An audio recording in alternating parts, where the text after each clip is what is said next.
So could you please tell me a bit about your background as a scientist? Yeah, my background is that I'm trained at the medical school of the Karolinska Institute, and then I had a Ph.D. thesis regarding the central and peripheral nervous system and its content of molecules that signal between cells. And later on I devoted time then to the question of health effects of electromagnetic fields. Can you please tell us what are the electromagnetic waves? Electromagnetic waves is a scientific way to talk about, for instance, light, heat, radio waves, TV waves, and the kind of microwaves that communicate with mobile phones and iPads. And that is, of course, energy that is transmitted between different receivers and transmitters. Okay, so they are everywhere, right? They are everywhere, indeed, so yes. Okay, so how much electromagnetic energy we receive from the artificial world, okay? And how much from the natural world? The natural background is actually very, very low. And there are generally two main sources of electromagnetic fields here on this planet. And it's a very strong so-called geomagnetic field from the core of the planet. Okay. And then you also have the energies coming from the sun. And apart from that, you have a very, very low background, both in the microwave range, but also in other frequencies. Mm-hmm. And then the artificial levels, they are easily millions, billions times higher and more. So there is an enormous increase when such fields have been added. How do these electromagnetic waves will affect living people, animals, creatures? Yeah, there has been a number of scientific studies, and they are all published and in well-controlled scientific journals. And to make a long story short, they will affect anything from molecules and cells to tissues to organs to experimental animals, including bacteria, insects, birds, fishes, and mammals, as well as plants, and also, of course, human beings. And many of the effects, they are actually scary. Okay, can you just, as an example, can you mention why they will be scary? For instance, effects on the DNA molecule, and you have a fragmentization. It's destroyed by this kind of electromagnetic waves, and that could lead to anything like cancer, debilitation of the cancer defense. It could be an impact on the immune system. You can have genomic effects in the future, effects on fertility, etc. Okay, so it's very risky. Okay. Yeah, well, it's very risky indeed. And therefore, we have called for the use of a precautionary principle to wait a little bit until we really know that all these waves are 100% safe. And today, we don't know that. Okay, can we know that they are safe? I mean, is there a way for us to know that they can be safe? Of course, we need to do more scientific studies, and especially so-called replications, where earlier data is tried and tested again to see if they were valid or not. You are saying that more research is needed to prove that there can be safe electromagnetic waves. Okay? Yes. Is this research being carried right now or not? No, not very much, because it's very difficult to get the necessary funding to pursue this kind of research. But at the same time, there are more and more papers coming showing to even more bad effects. So it's a general call for quality control and replications of independent scientists. And today it seems that they are definitely not safe.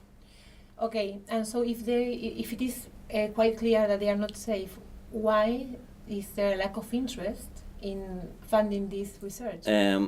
Well, that's very enigmatic for me as a scientist, because we talk about something that you find everywhere in the modernized world, and it's exposing everyone all day around, every week, every month, every year, regardless of where you work or live or stay.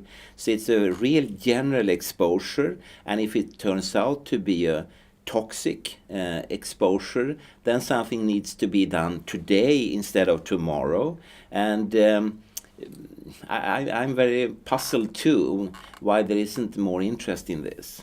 Because this is from my experience. No, we all use, for example, mobile phones, or we have Wi-Fi at home. Yeah. But nobody knows about this. Nobody talks about it. Exactly. And the funny thing is, you see, all the scary and interesting and alarming results that we touched upon, they are in the public domain. Anyone can find and read about them, but people are too occupied, with their smartphones and their e-readers and so on, so they don't have time to really question and scrutinize this. At the same time, I don't think the ordinary customer should have the responsibility, but it's really up to health agencies, to radiation protection boards, to governments and parliaments to make sure that all these publications showing negative effects actually are wrong. Because that's what needed to say it is safe. If funding occurred, what would be the first step that you would take to perform this research? Do you have any plan of what should be done? Yeah, well, I think there are some areas that are more crucial than others.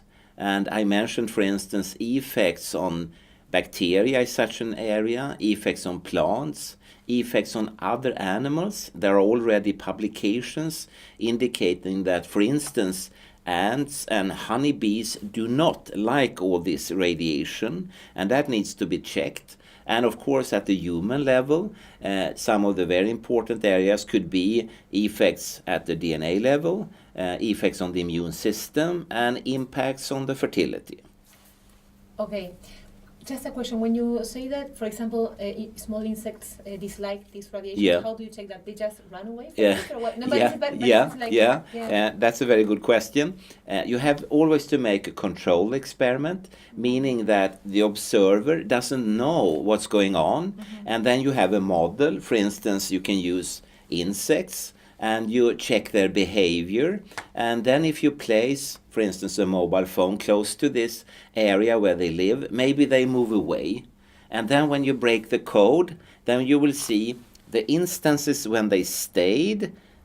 Perhaps then it was a dummy, a non-active mobile phone, and the instances when they ran away, then it was the mobile phone in an active state. So that's the kind of experimentations. It's really quite simple. It just takes money. You need to have a set of laboratories, specialists within the field, to pay salaries, and so on, so on, so on, So it's very simple. It's what I call cookbook science, really.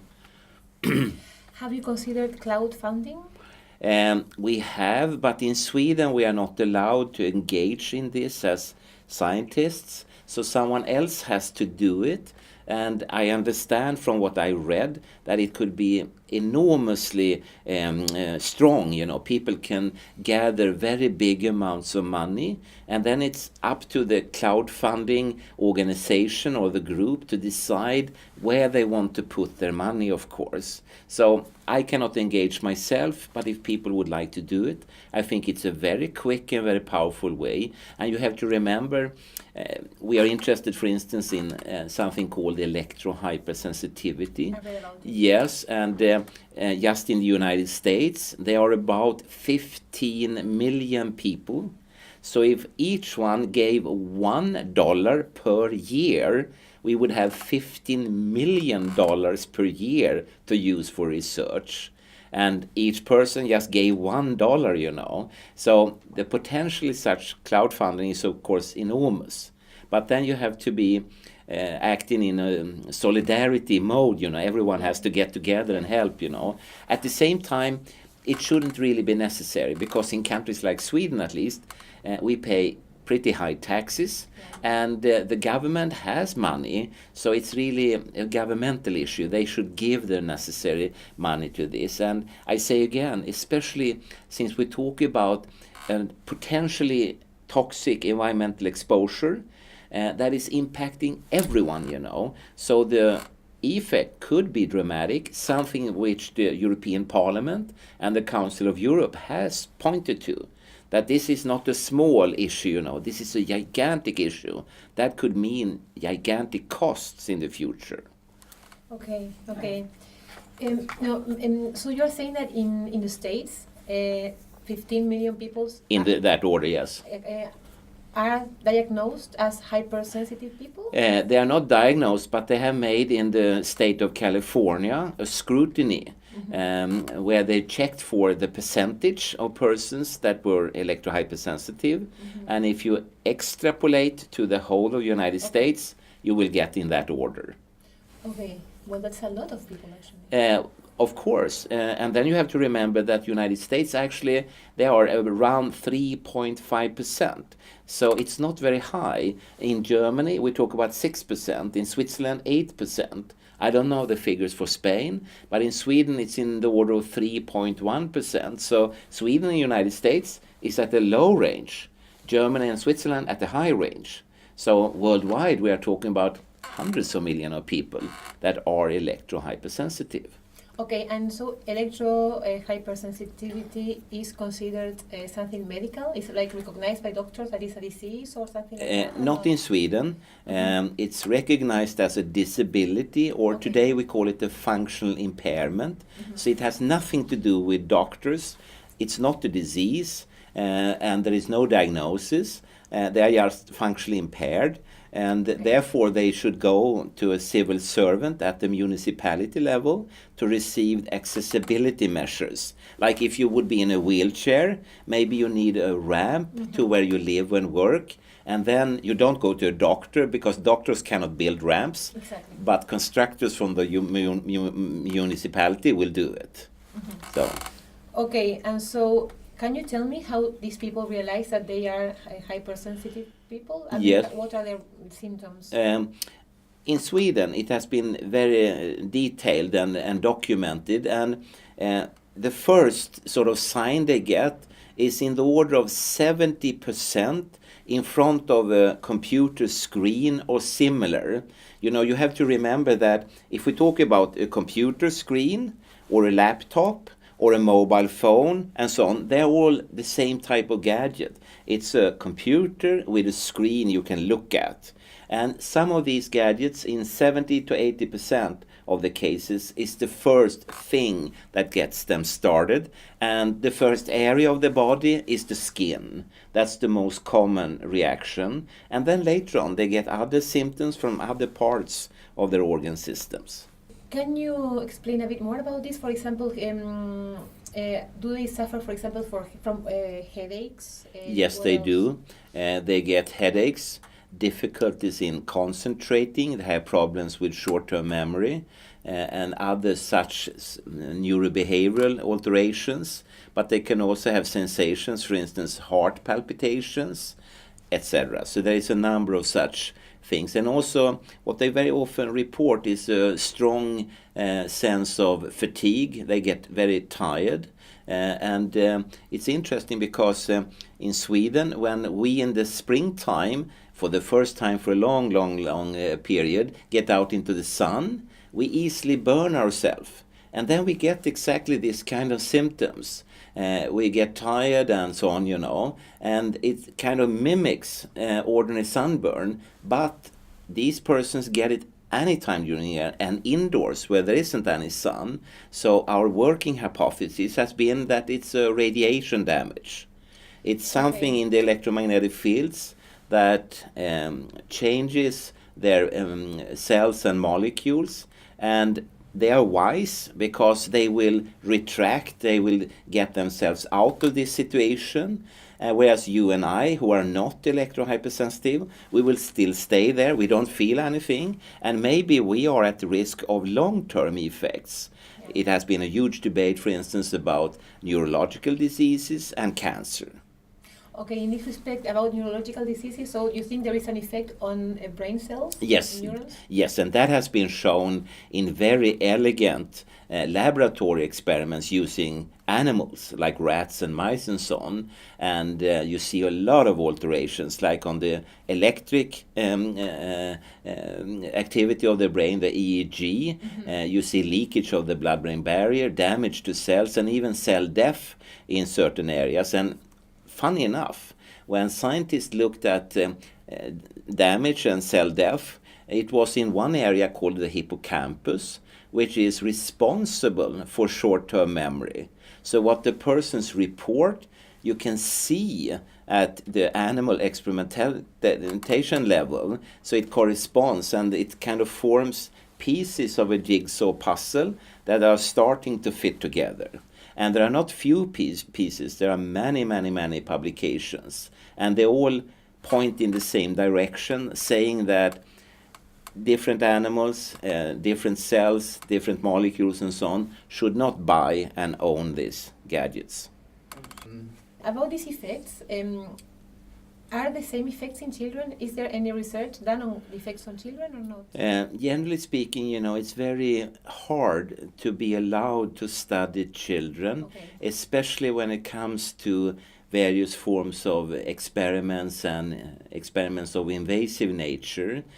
So not very much have been done, and that's in a way also odd, because as scientists we are not allowed to put them in this kind of exposure situations, but they are all the time back home and in the street and in the school and so on.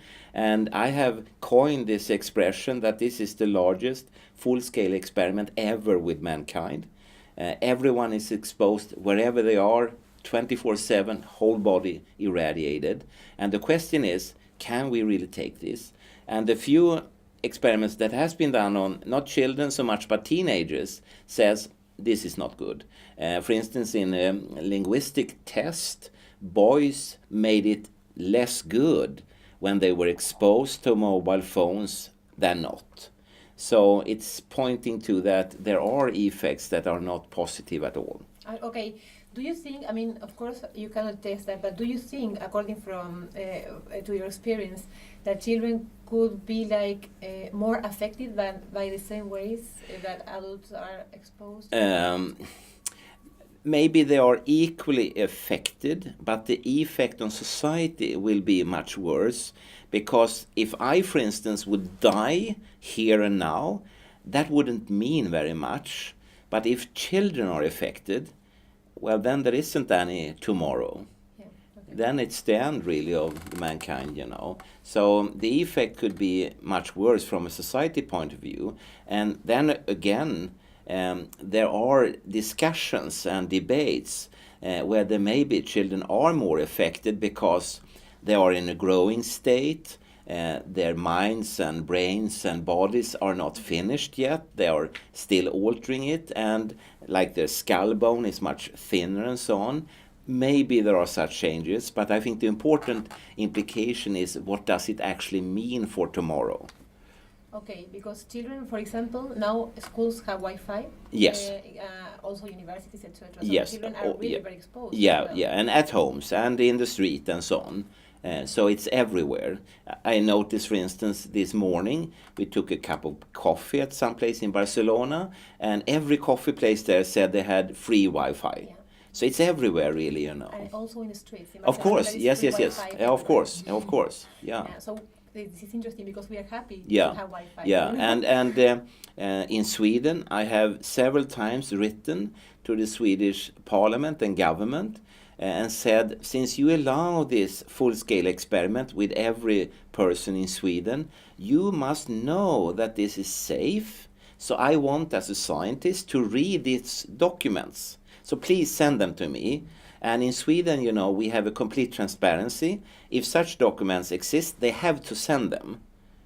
And so far, I have not got a single word, nothing back. So I'm just curious, do they really know this is safe? Okay. Regarding this, do you think that there's a way to make these waves safer? Like, I don't know, something could be changed to make these waves safer, or? Yes, there are waves that could be sort of interchanged between each other.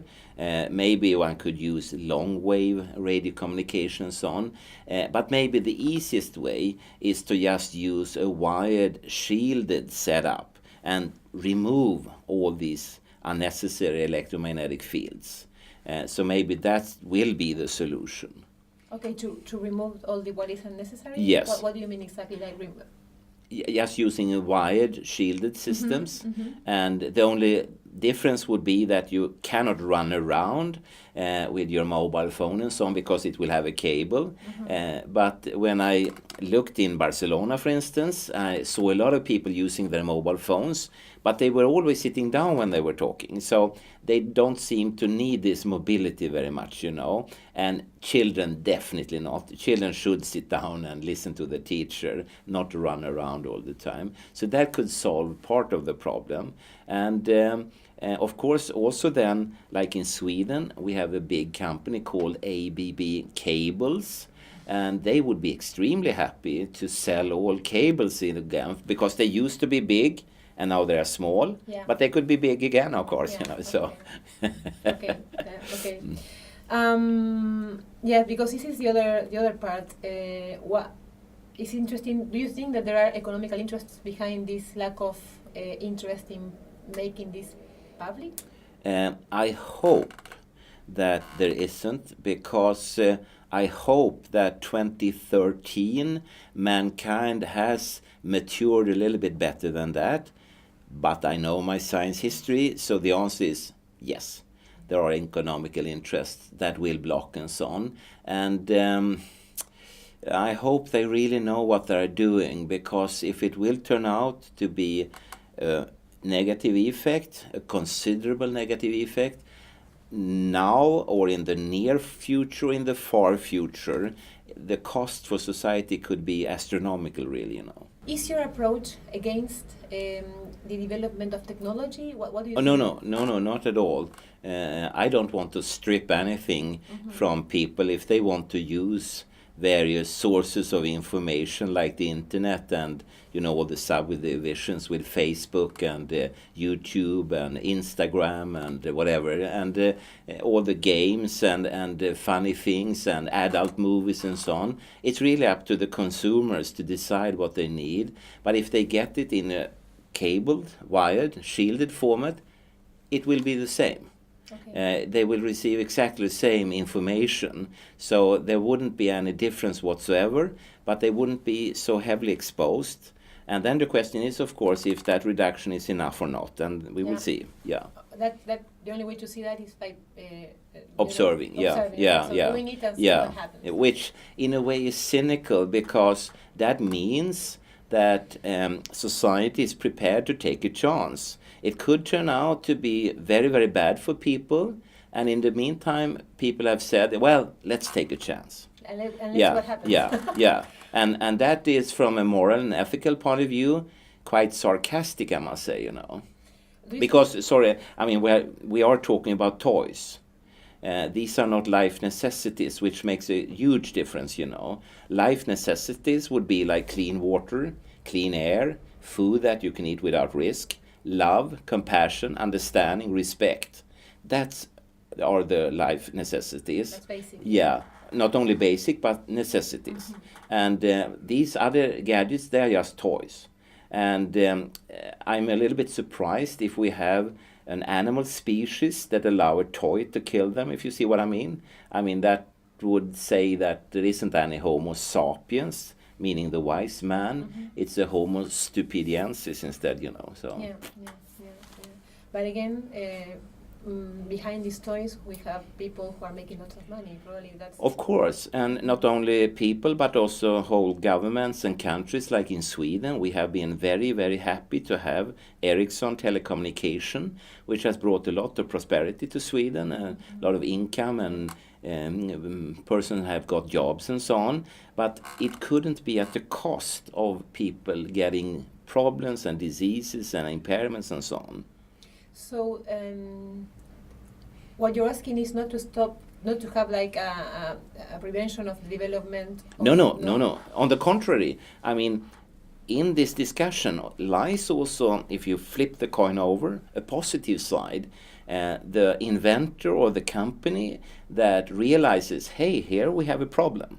We need a solution. So they will come up with tomorrow's green, human-friendly technology they will be the huge winners. And maybe tomorrow, Nokia and Ericsson and Motorola will have changed to a Spanish company. And someone here will invent and construct and manufacture and sell a human-friendly gadget that will not give people problems with the immune system, cancer, and will not impact on honeybees, ants, tomato plants, and so on, you know. Okay, so can you tell me an example of how something like this has happened in the past? For example, I don't know, something that was dangerous, and so a change in technology produced something better? Of course.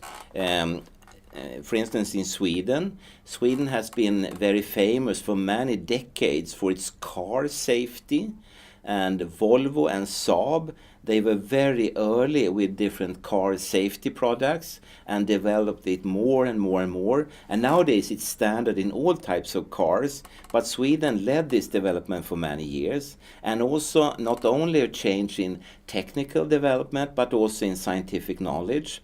If this interview would have been around 1955, the two of us would have been smoking. Yeah, because that was considered not only smart and healthy, but also sexy. So everyone was smoking every time, you know. But nowadays, in Sweden, it's very rare to see a smoker. If you see a smoker, you know, in the public arena, you really, oh, what's that, you know? Oh, yeah, that's a smoker. So they are very, very scarce nowadays.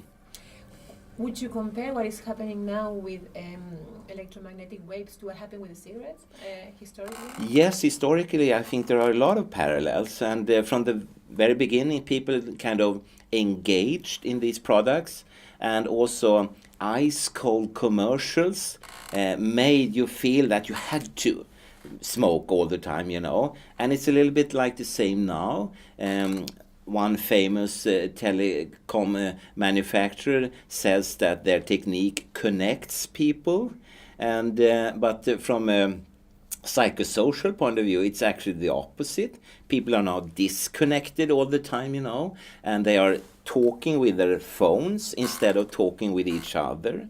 And so you have a lot of, should we say, alterations and changes in society. So if we make this interview in a 50 years' time ahead of us, maybe no one will use these gadgets any longer for various reasons, including health, of course. Okay. So there is also the reality of what is happening. For example, nowadays, if you have a mobile phone, you are in a way available all the time. Yeah. So, for example, if you're looking for a job, yeah. in Spain, everybody's looking for a job. Yeah, of course, I understand it. Yeah. So the companies are expecting you to be available all the time. Yeah. Because you have a cell phone that with I you see. all the time. Yeah. So, what do you think about this situation? Because it's not something, you know, Yeah. there is a necessity in the society Yeah. now regarding all these gadgets. But that is, of course, just a constructed necessity, you know. Mm-hmm. And if I was the head of a big company and I would find a person that was not available on the phone, I would think, oh, that's a very courageous man or woman with a very strong backbone, and that would be a great asset for this company. And most likely, instead of talking all the time in the phone, they will concentrate on the job. Okay. So that would be a good thing, you know. I would look for such people, actually. Okay, it's a change in perspective. So probably, do you agree that a first step would be awareness? Because if people are aware, people will start changing their minds. Exactly. And I always tell people, and I tell you too, that you shouldn't trust me. You shouldn't be sort of blue-eyed and say, I buy whatever he says. You should go yourself to the sources and read again, read more, think more, and so on, and come up with a decision and a concern and sort of a mark for your family and for your loved ones, and decide that this is the way we are going to do. And therefore, what we are doing now is very important, because we will give sort of a seed of information to people so that they can start and consider these issues for themselves. So very important, get down to the basic information and start thinking. Instead of always checking for the latest thing here, you know, start using this mobile phone. It's a very powerful mobile phone, you know. Could I just add also that the last weeks in Sweden, there has been quite a big debate, public debate, because more and more parents actually neglect their kids. The parents are so very occupied with all these things, so they don't see what the children are doing. And in many instances, children have run away and out into the streets and stuff like that. And the parents have not noticed what's going on. And also a number of adults have unfortunately been injured as well as killed in Swedish traffic accidents because, they were bicycling and going like this, straight out into the traffic, immediately killed. And maybe there is a need for using such a technique in a more responsible way.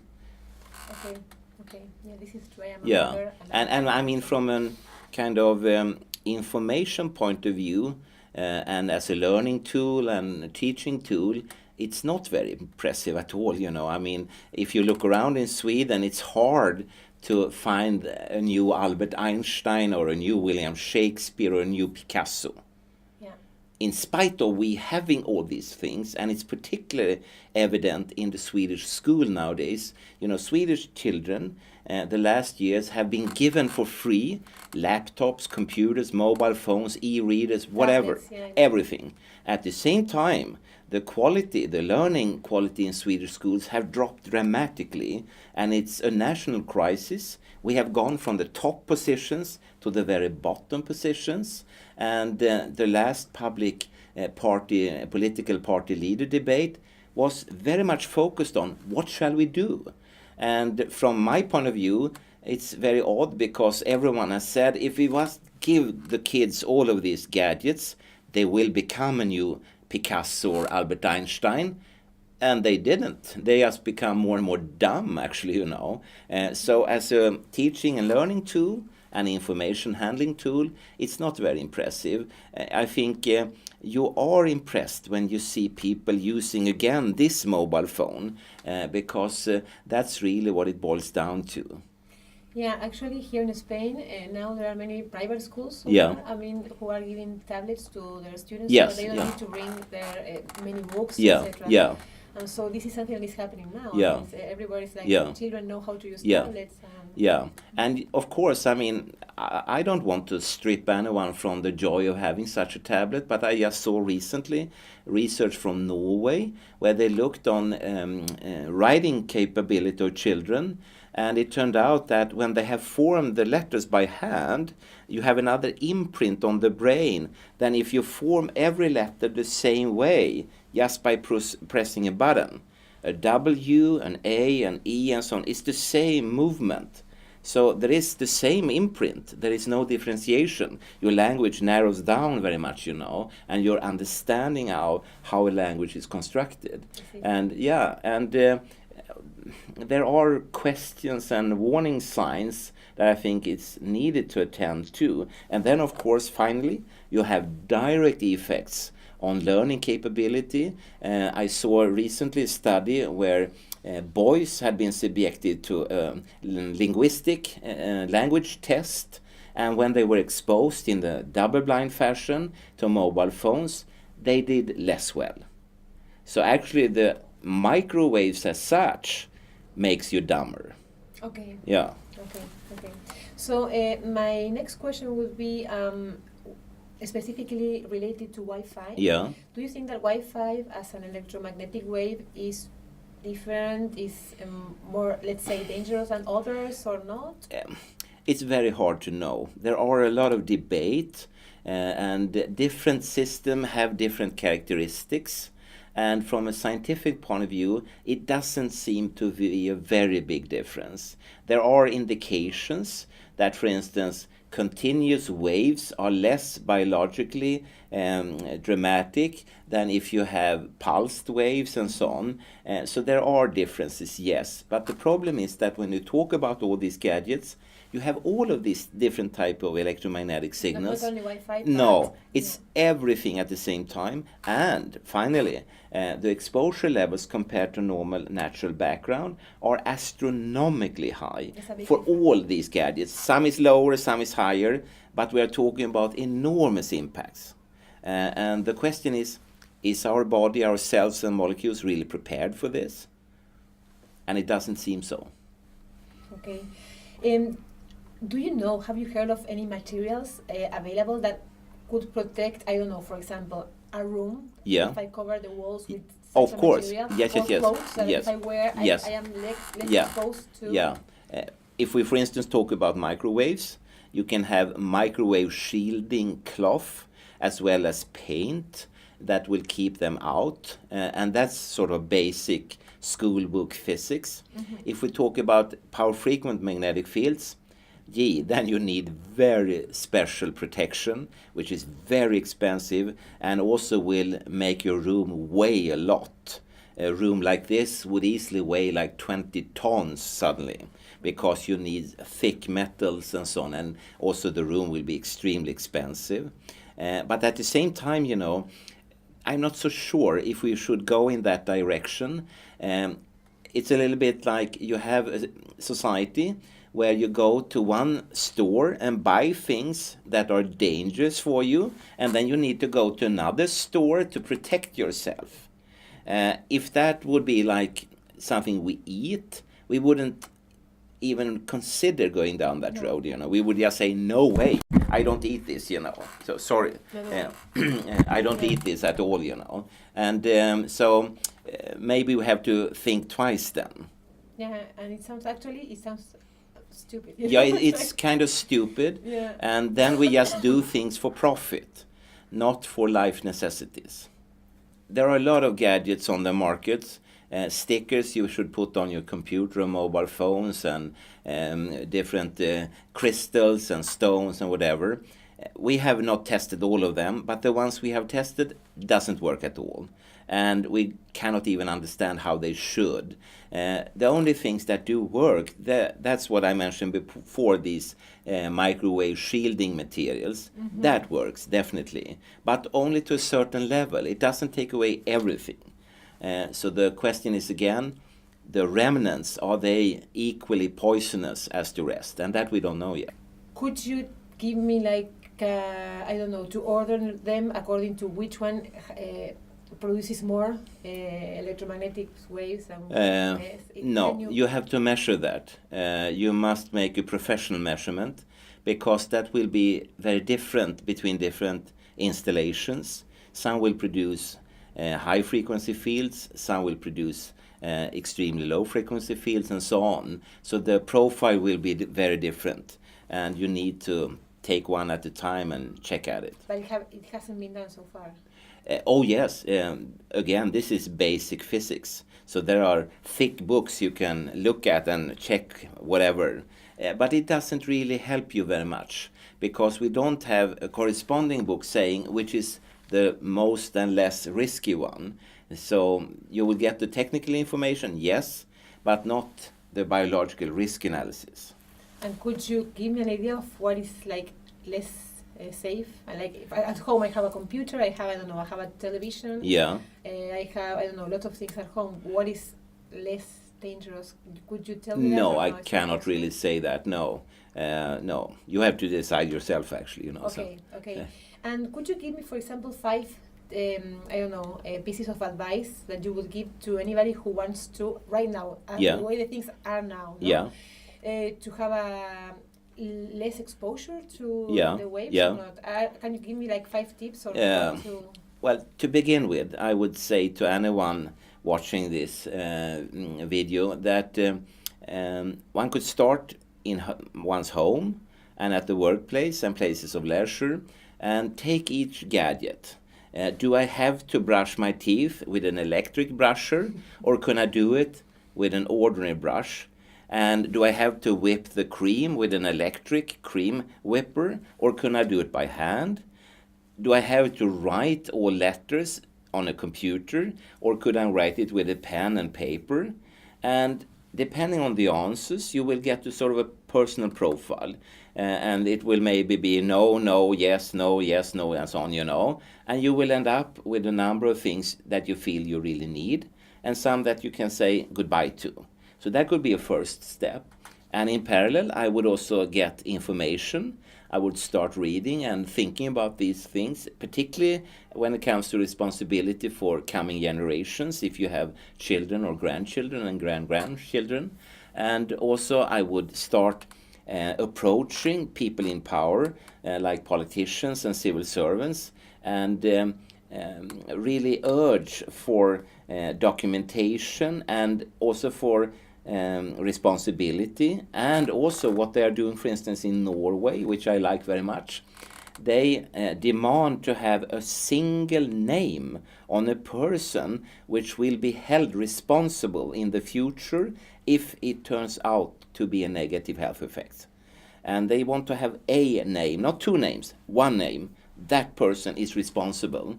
And that's a kind of a mental cleaning act, because that means that people either have to step up and say, yes, I will take responsibility of all of these gadgets, or we have to take away a few of them because we are not so very sure about this, you know. Okay. So that's also a way to put pressure. And often I'm a little bit, how should I say, surprised that adults do not urge for such responsibility.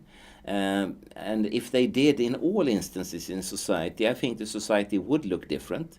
Nowadays, politicians, civil servants and so on, they sort of easily get away.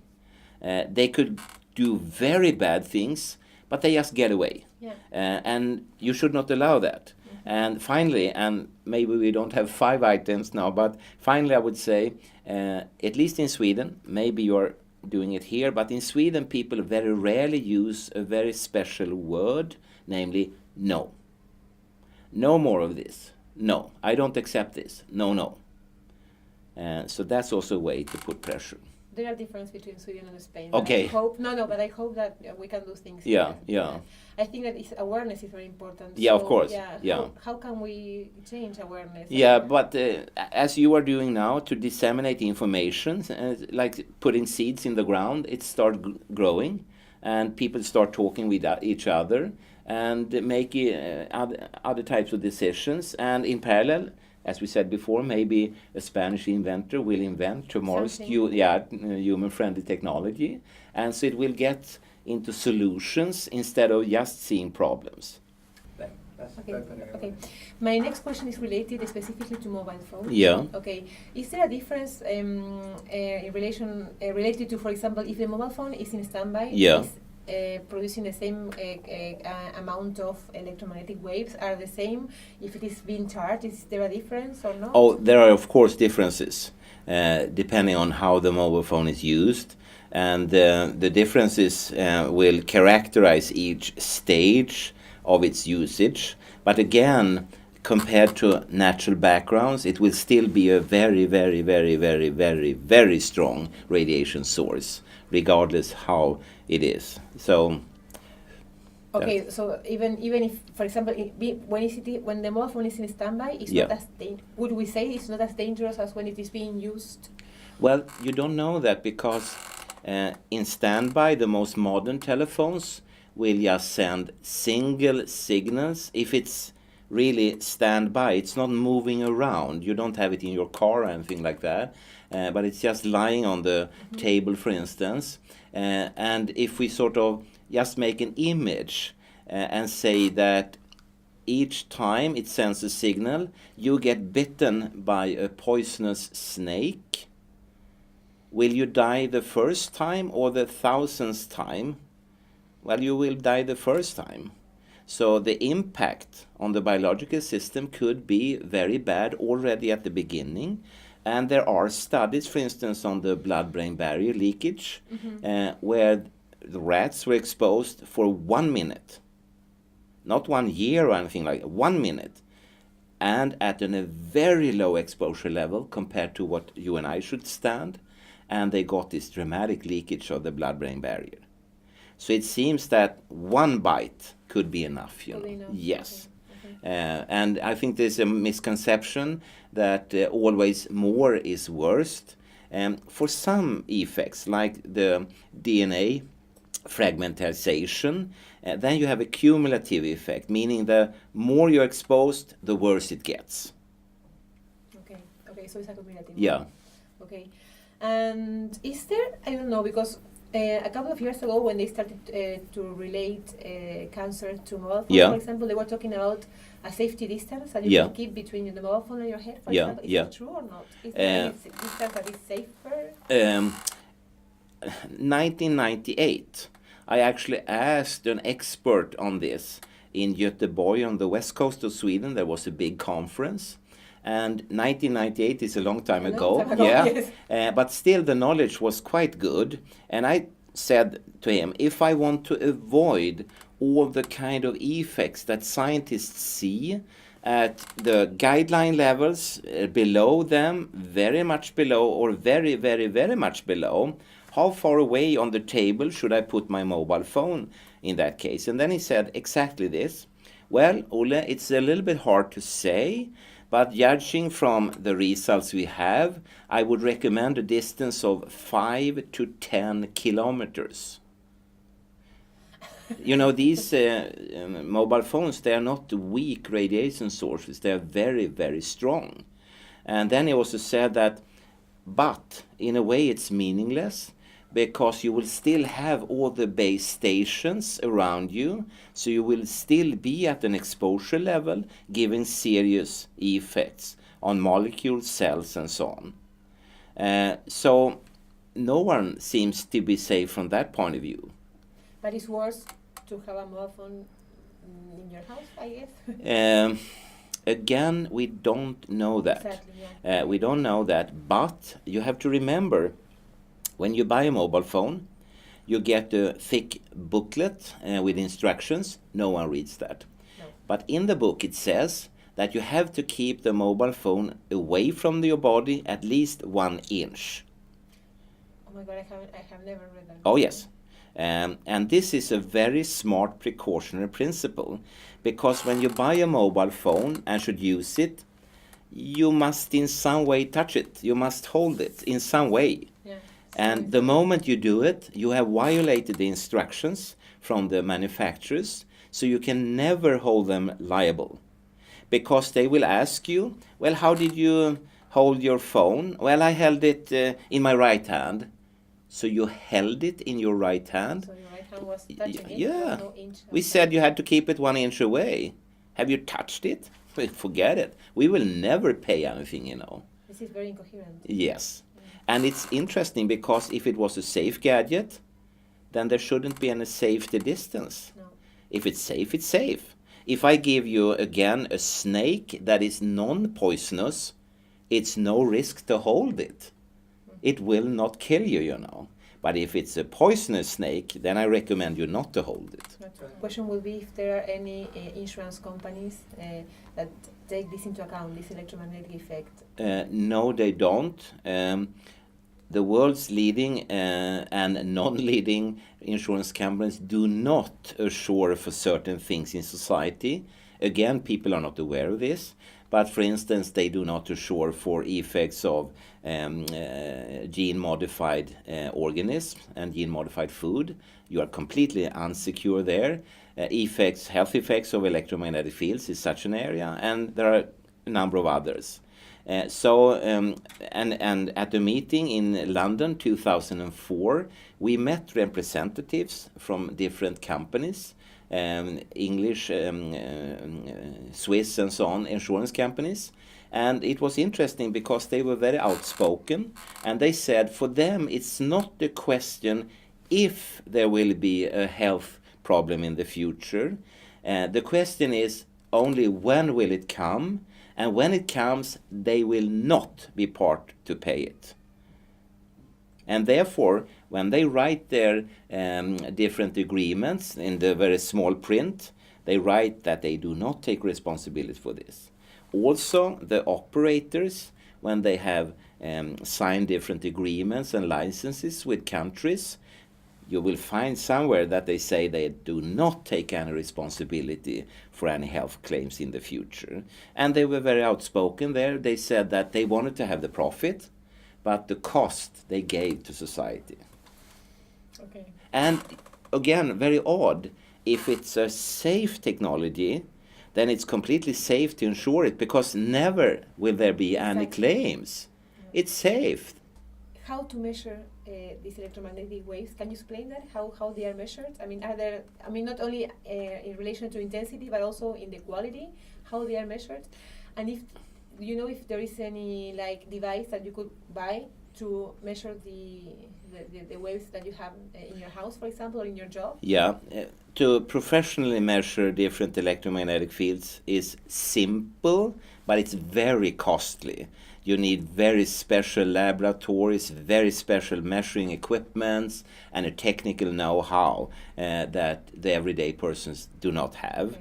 But they could buy different measuring devices that will sort of indicate levels, for instance, and types of irradiation, and there are quite a few of such on the market, and they will get a general image. But if they use them wherever they are, they will just discover that they are always exposed. That's the only information they will have. And depending on situation, there will be certain differences, but they will always be exposed, and again, compared to natural background, at astronomical, biblical levels. It's enormously high fields. Okay. But so these devices can be, for example, bought?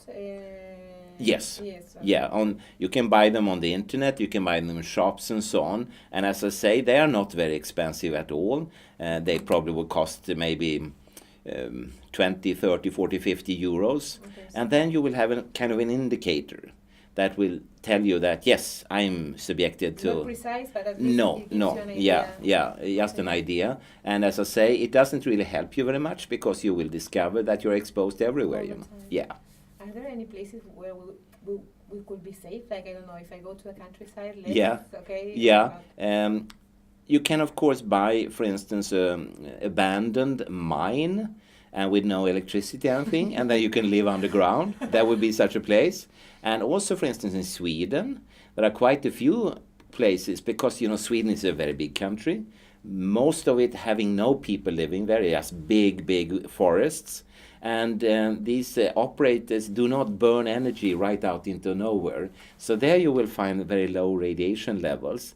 But on the other hand, you will not find a food shop or a road or anything, So you will live in a very, very sort of low standard compared to what you're used to in the city. So it's like finding an equilibrium, no? Exactly. Yeah.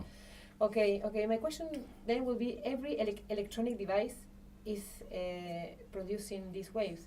Because you mentioned the toothbrush, the electric toothbrush. That will be also... Yeah, of course. You will have various forms of electromagnetic fields, signals, radiation, depending on the device. The toothbrush is designed to brush your teeth, but a mobile phone is designed to send energy over distances. So there are different types of electromagnetic fields, of course. But they are still everywhere, because if you mention for me was like a very basic, Yeah. I didn't think that it could be producing this. Of course, of course. And I often find myself in situations where people, for instance, they live in a house, and 500 meters away there is a power line just passing along in the horizon, and they're very afraid of this power line, and they don't realize that the big exposure when it comes to power frequent magnetic fields would be from their toothbrush, the electric toothbrush, the mobile phone, all the indoor appliances they have, and they don't think about them as being sort of electromagnetic. The power line, dangerous. It looks like a big snake, and they big, huge, But a power line doesn't at all add anything from that distance. You cannot even measure it, But all the indoor appliances, and some of which you hold on to, they will expose you to that. Antenas de teléfono y power lines, ¿qué peligro tienen? Porque hay muchas denuncias de gente que vive cerca, sufre de cáncer y demás. Y que si es que no tienen peligro, si lo puedo aclarar, ¿cuál es el grado de peligro, la cercanía de una antena de teléfono? No sé cómo se dice antena. Voy a preguntar el tower. Okay, these telephone towers? Yeah. And they are very important, especially for mobile phones now, Yeah. because you need to have them everywhere so Yeah. that you can have good communication. Yeah. some people don't want to have them near their houses. Yeah. And some people actually complain that probably there is a biggest rate of or incidence of cancer because of the having that tower near their house. Is that true?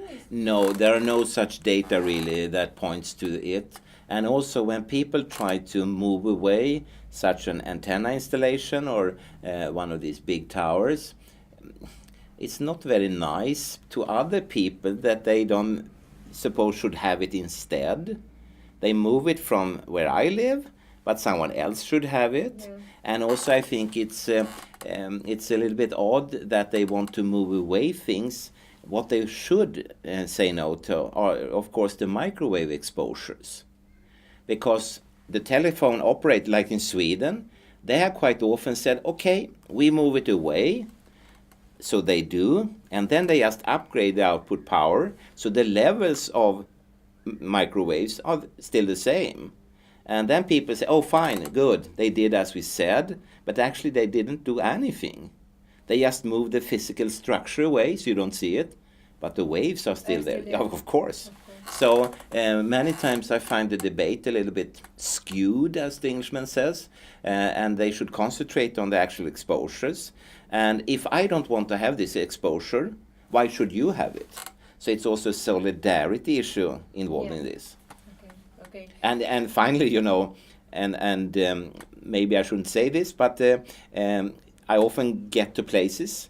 I was, for instance, at a meeting somewhere in the world, not in Spain, but in another country.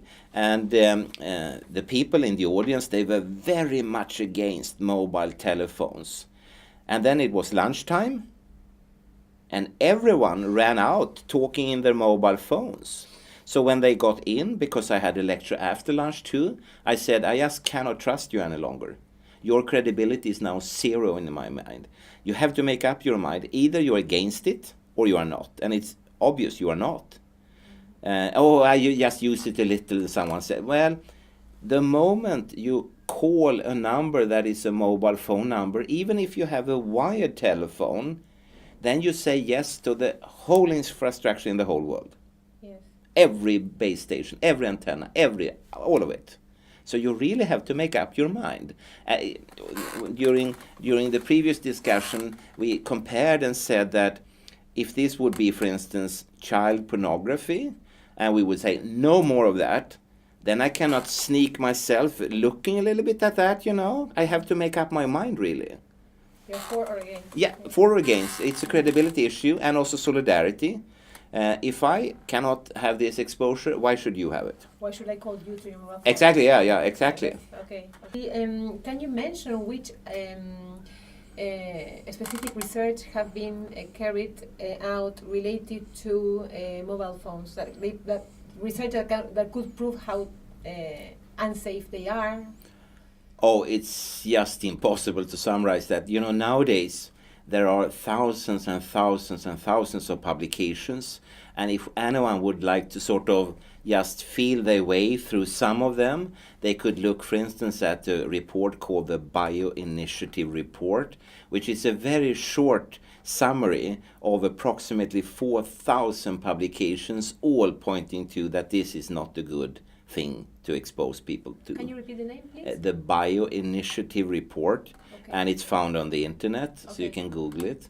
And 4,000 publications, and I don't quite remember now the number of pages.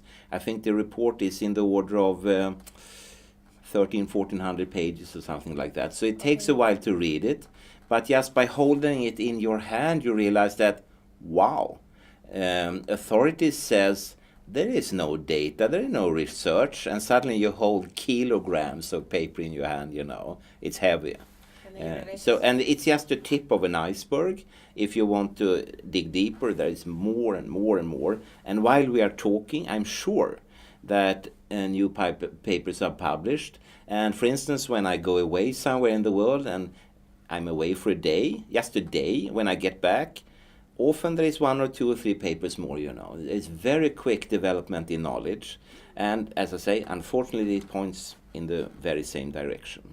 Okay. And you know, don't be fooled about the fact that you will find a lot of publications that doesn't show any effect. you cannot use them as weights. You cannot balance these. And just to make an easy image, if we fill this room with harmless snakes, but we put one poisonous cobra in here, I promise you, you will not stay here. No.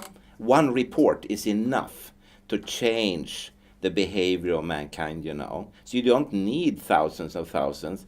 Is it a pinpoint study, which is of a serious nature? And I will mention again the fragmentization of the DNA molecules. That's a genotoxic effect. If mobile phones, e-readers, and Wi-Fi and so on, if there would be a food item or a pharmaceutical drug showing such genotoxic effects, it will immediately be prohibited and forbidden. Course, yeah. Immediately. Because mankind has agreed upon genotoxic effects never. But mobile phones have that. And this year, something very peculiar has happened, and which actually stressed me a lot. You know, now we talk about one scientific field, namely health effects of electromagnetic fields. There are other scientists in completely other fields who don't know a thing about this at all, and they are not even interested. And one such field is the repairment of DNA molecules after damage. How could we do that? And such scientists, they then damage DNA and then repair it using various molecules, such as melatonin, for instance. But first they must damage their test DNA molecules, and generally they use some harsh chemical, but it's really a very harsh treatment. It's not so delicate. And therefore they have looked for years for sort of a non-invasive surgical knife that could non-invasively destroy DNA. And they looked around in society and they found an item that is ideal, namely mobile phones. So they have this year published a paper which is about repairment of DNA using melatonin, and then you start to read and they damaged the DNA using a mobile phone, a genotoxic effect, which society says, no, it doesn't exist. And in the laboratories around the world, it's used as a surgical knife nowadays, you know. Okay, so it's being used for that. Yeah, and that is dramatic, and I understand the insurance companies that they don't want to touch this at all, you know. My question would be, these genotoxical effects, Yeah. How can they be translated into normal disease, so that people could understand what we are saying? Of course.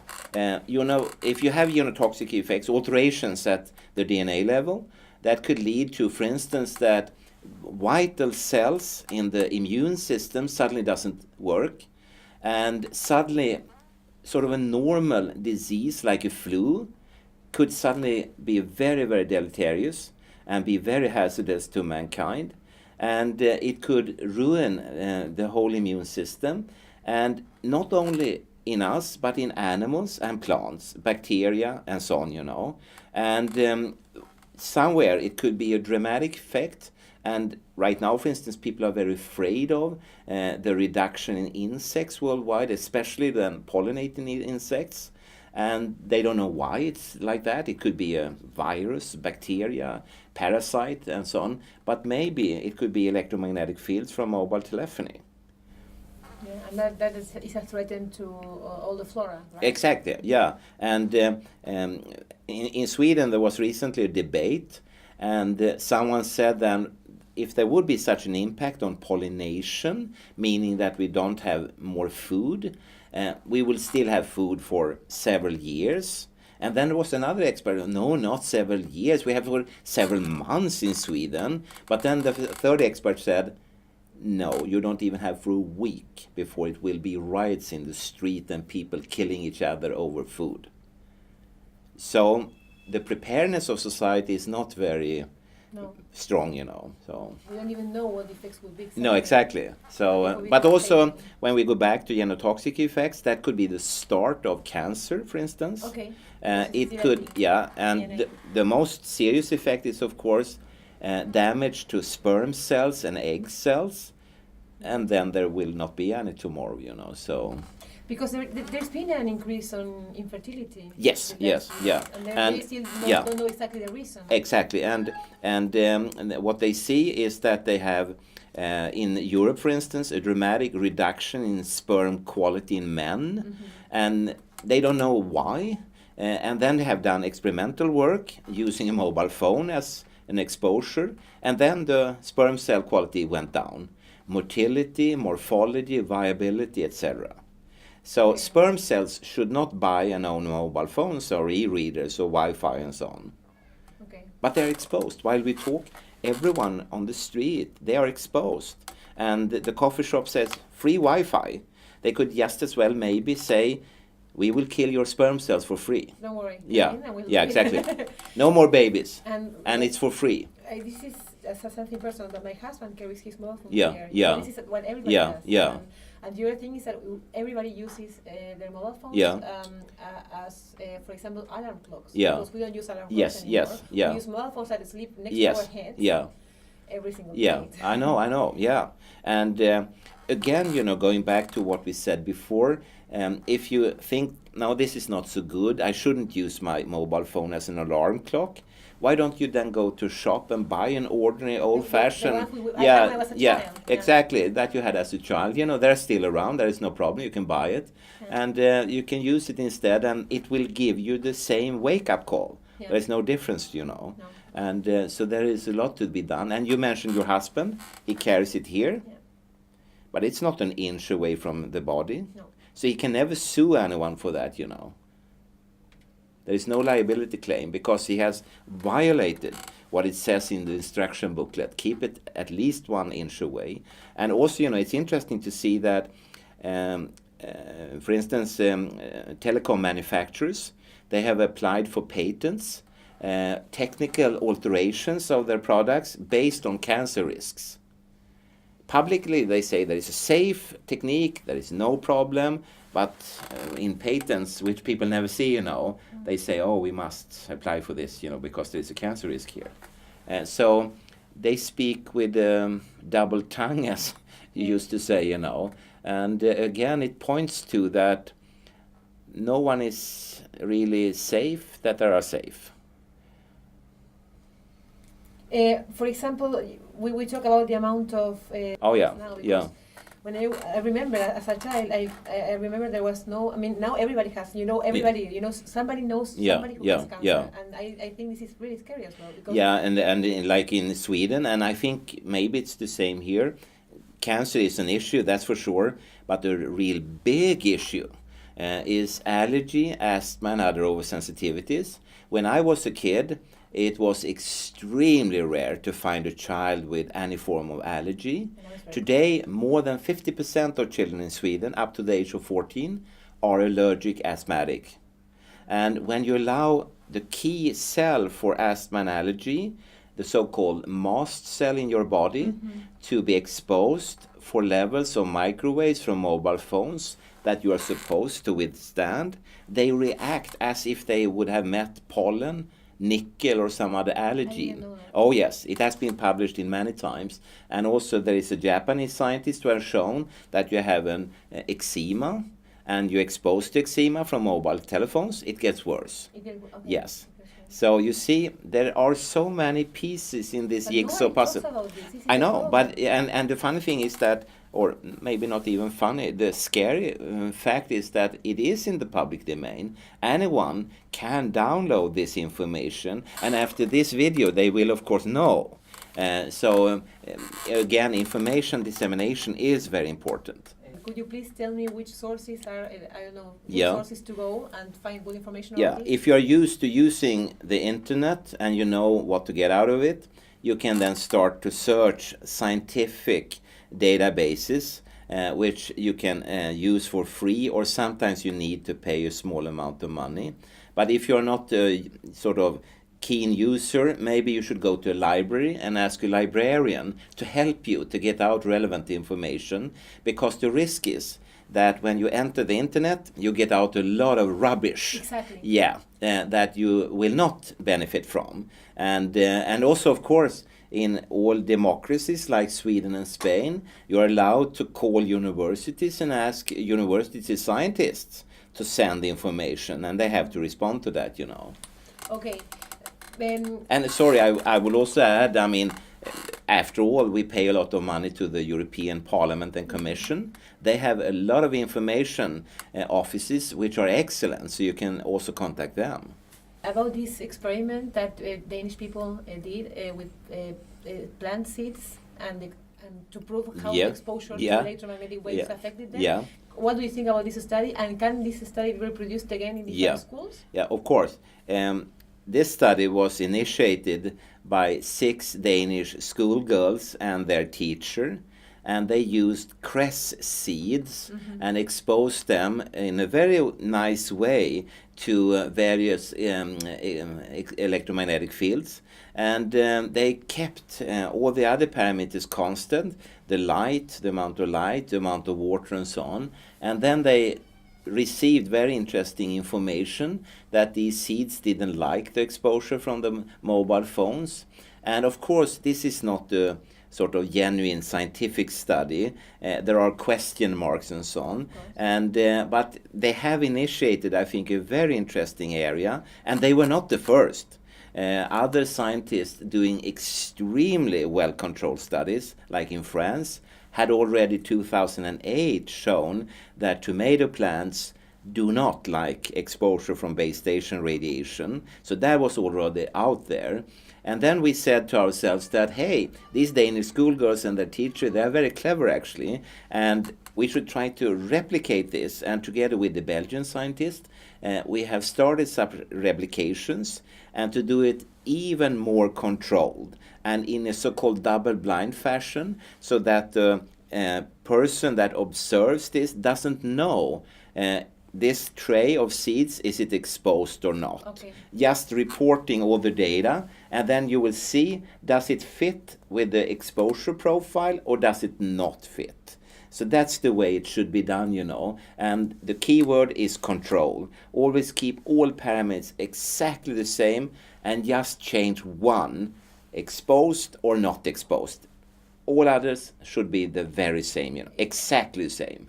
Because I think that apart from the fact that this can be very scientific or not, depending on if it is done properly or not, it's also good for normal people who are not scientists to see that they can, themselves they can try that this is... Absolutely, and I really invite people to observe their reality. And, in Sweden, when you train as a scientist as well as a medical doctor, the very first day you're always taught the following, namely that people living in the reality, which scientists rarely do, they live in laboratories, but people in reality, they observe things and they come up with observations that generally most often are correct.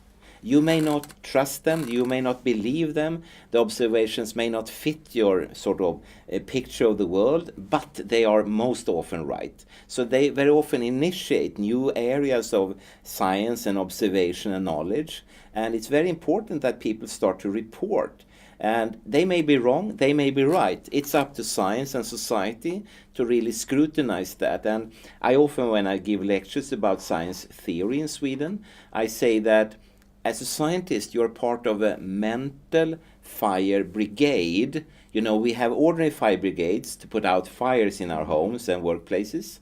But here we have a mental fire. Someone says, hey, something is wrong here. Like you said before, the fertility in Europe is going dramatically down. What's wrong, and also the pollinating insects have disappeared. What's wrong? And then this mental fire brigade, instead of having buckets with water, we have medical statistics, biological statistics, we have controlled experimentation and so on. We have a toolbox which we can carry with us and run out into reality and test what's going on actually, And sometimes we need, for the sake of control, to take back the whole question to the laboratory, because in the laboratory you can keep it very well controlled. You can contain it in a very controlled situation. And often we also have to make a model instead of looking at human beings. Maybe we have a test tube with cells and so on, and there are different ways to approach this. And but still, it all started by someone said, "Hey, there is smoke coming here. You need to check this, you know." And when the ordinary fire brigade comes, we are happy if there isn't any fire, if there is a false alarm, and they are happy because they don't have to risk their lives. And coming back to science, as scientists, we are always at the happiest if it turns out that there isn't any risk. But we need to really double check so that not suddenly this fire starts when we have left the place, you know. And you have nothing to do. Yeah, then it's too late. We don't have time to run back, you know. Okay. This is something that we've already been discussing, but I want to know if there are more scientists like you doing this, because like it's the same. The first person that I hear of is you, that you're investigating. Yeah. Are there any more people like you? Of course there are, and nowadays it's a very interesting question you bring up, because if I go back to when I started, I was more or less completely alone on this planet. There were other scientists, but we didn't know about each other, that had started to think, was this really safe or not with all these new techniques and exposures and so on? And I started to write commentaries and debate articles, and that's the good thing with Sweden compared to many other democracies, that in Sweden, ordinary people like myself, we are allowed to write articles in newspapers, tabloids, journals and magazines. Everyone can do that. And you can just send it, and most of it will get published. And I started to send very simple questions regarding the safety of computers, computer screens, mobile phones and so on, and it got published. And when it's published, then it's easy to spread around the planet, and people started to read, they translated the text and realized, hey, there is someone here in Sweden who is putting out these questions, and they contacted me and said, maybe we should get together. And to make a very long story short, we started to communicate and to write different resolutions. We wrote this very big bioinitiative report, and after that we have written other resolutions and statements. And also, not to be forgotten, we have appeared in enormous amounts of television programs, radio programs, newspaper articles, interviews on the YouTube, etc. And also written a huge number of submissions to parliaments, governments, health authorities, radiation protection boards and so on, just telling them, hey, look out, there are question marks here. Maybe it's not so wise to whole body, irradiate the whole population in Spain, Canada, United States, Germany, Japan, China, wherever. Some countries have listened very well, some not so well. Can you please summarize your achievements in relation to this? I mean, have you achieved anything? Or? Of course. I mean, when I look back, and I shouldn't say this, you should say this, but okay, since you asked me, I'm actually pretty proud, because we have had so little money, and still we have been able to use the money, and in Sweden we say that you turn the coin over and over again and get the most out of it. And we have published a lot of papers, a lot of debate articles, a lot of commentaries and so on, and it has at least awakened people to the possibility that this is not safe and maybe something needs to be done. Okay. And hopefully I'm wrong. And hopefully all the other scientists are wrong too. Hopefully it is safe. Hopefully it is a false alarm. But there is a very odd consequence in that. And that means that thousands and thousands of scientific, peer review based scientific papers all must be wrong at the same time. And that has never ever happened before. Yeah, that would be extremely strange. That would mean that all the editors of all these journals, all their referees and so on, all were wrong. And no, the probability for that is pretty slim, you know. Yeah, some will maybe be wrong, but not all of them. And also now, more and more replications have been done, and they have not proven the first papers wrong. The replications say the same and the same and the same. They still prove the yes, same yes, results. yeah. Okay. Is there anything you would like to add that you think that it should be known? Like, I don't know, because you are the one who knows about it. So if you want. Wow. No, I think we have kind of covered everything. And the only thing I always try to teach people that are outside of science, and unfortunately people inside science needs to be taught about that too, is that any given scientific observation always starts with the first paper. Someone is the first to say that, look here, when we did this, this happened. And then after that, so-called replications will follow. And if they are exactly the same, you don't change anything, then you will come up with a paper, number 2, 3, and 4, that either will say that number 1 was right or wrong. They can be used as kind of balances to each other, but there will be a third pile of papers that will be very quickly rising in number, more and more and more and more, and that are papers that have done something else. Very similar maybe, at least on the surface, it looks very similar, and they don't show any effect. And the only thing you can use them for actually is not to use them at all. And in science theory, in the books, it very clearly says that this third pile of papers cannot be used for anything. That's the only you can be taught from that. It's only these exact replications. And when I talk about this specific field, nowadays there are replications, and as I say, they prove the first ones wrong. And the most famous replication is again the genotoxic effects. And there were American scientists and also scientists in other countries who had shown this. And then the industry said that, no, this is wrong. There are no such effects. And to make a long story short, they gave a lot of money to many laboratories in Europe, in many countries, and they worked very long time and very controlled and very delicate and accurate, you know. And unfortunately, they proved these other scientists correct. And then the industry went to bizarre measures trying to stop this publication, this new study, and they couldn't. So it is published. Okay. Which is the name? The reflex study, it's the name. Yeah, yeah. So, yeah, yeah. Okay. Okay. ¿Algo más? No. It was a very small thing, but it's not doing just to add. Then in the middle is the. You mentioned that not all the mobile phones are the same. Some of them have stronger pulsations or less. If you can just add, I will put it in the other part. I mean, these are technical differences, and no one knows if they have any implication whatsoever in biology.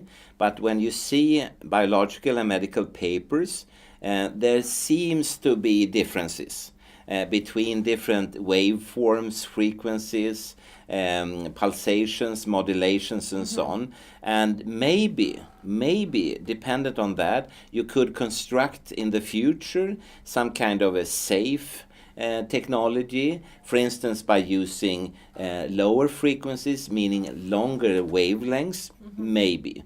But it's yet to be done, of course. So there could be still, apart from what the fact that what you mentioned about using wires, there still could be other options. But I doubt that. You doubt that? Because, you know, after all, we are talking about pure energy being transmitted through the air, hitting you. And that would mean that evolution, or God, depending on what we believe in, has constructed a being that needs extra energy. No, yeah. We are ready-made. When we come out as small babies, we are ready-made, you know, to live our life. And we don't need to add any fertilizers or energy or anything like that. And again, you know, the additions we are talking about compared to natural background, where the evolution has taken place, are just astronomical. There are such huge artificial levels of electromagnetic fields. So the question is rather if this burden of energy will destroy life. Okay, thank you very much. Thank you so Thank much. you so Yeah. much. Hoy estamos Yeah. Ya está. Yeah. Oh, you are happy? Yes, I am.